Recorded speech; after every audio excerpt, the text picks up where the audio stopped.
వచ్చాడు ఉన్నూరు పక్కన. అక్కడికి వచ్చి చూస్తే సెంటర్ బేక ఉండే వాళ్ళు 6 రోజులు భోజనం లేకుండా ప్రభునామానికి స్తోత్రం. ఈ ధైర్యం వచ్చింది.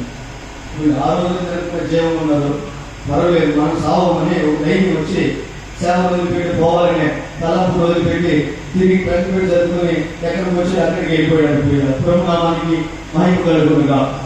నేను మాధవరం స్థలంలో సేవ చేసేటప్పుడు ఆకాలం ఉండే పాత విశ్వాసమైన అనుభవాన్ని నాకు చెప్పారు. దాని తర్వాత అర్థమైంది ఆ మదర్ ఎందుకు ముసుకేసుకొని స్తోత్రం స్తోత్రం చెప్పిందో అప్పుడే అర్థమైంది. ప్రియ నేనేం చెప్తున్నానంటే ఆ తల్లి నాకు చిన్న వయసులో కార్యం చెప్పి విశ్వాస కుటుంబంలో ఇది దేవుని ఇల్లు. ప్రవక్తని ఒకరిని చేర్చుకుంటే వానికి తగిన ప్రతిఫలాన్ని వాడు పొందుతా. శిష్యుని ఒకరిని చేర్చుకుంటే వానికి తగిన ప్రతిఫలం వారు పొందుతా.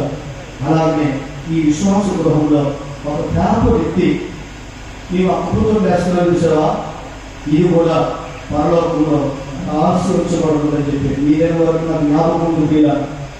అందువరకు విశ్వాస గృహంలో ఏ పనులు చెప్పినా సనుక్కోకుండా మనపూర్వకంగా ఎన్నో పనులు సంతోషంగా చేశాడు. ప్రియ దొరికింది ఏం తెలుసా, మిగిలినంత రాత్రి మిగిలిన ఏముంటుందే నాకు ఇస్తారు. ప్రభునామానికి మహిమ కలుగునుగా.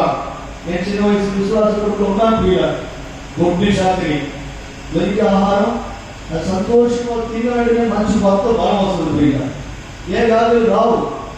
ప్రభునామానికి స్తోత్రం. విశ్వాసంలో శ్రమపడే వారికి ఎవరైనా పాత అన్నం పెట్టారంటే దుఃఖపడవాలండి. నేను తిన్నవాడిని ఆరోగ్యవంతుడిగా ఉన్నాను. ప్రభునామానికి మహిమ కలుగునుగా.